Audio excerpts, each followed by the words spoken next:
Hello Pre-Calc students, I'm going to work through your Day 2 examples, and I want to remind you that the only way you will learn these is by doing them yourself. So I want you to make sure that you try the example first before you watch the video.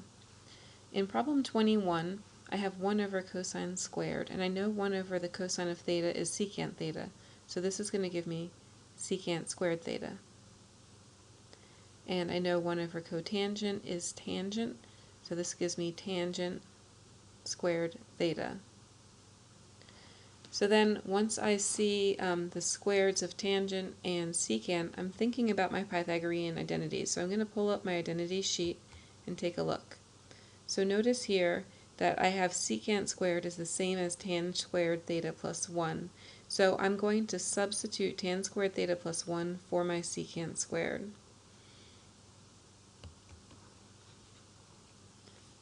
Sorry. So what I'm going to do is I'm going to take the secant squared and substitute tan squared theta plus 1. Oops, need the eraser.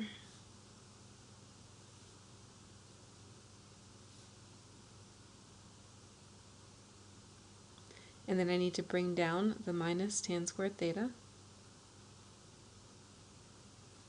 equals 1. So notice now I have tan squared theta and negative tan squared theta, which is going to cancel out, and so I end up with 1 equals 1.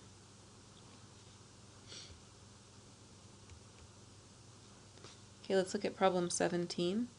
In problem 17, it looks like I have a choice as to which one I'm going to start with. I'm going to end up starting with the left side, and I'm going to end up breaking this into 2 fractions. So when you have a plus in the numerator, you can break this into 2 fractions, and that works. If the 1 plus sign were in the denominator, I would not be allowed to break that into 2 fractions. So I have 1 over sine theta plus I also have sine theta over sine theta.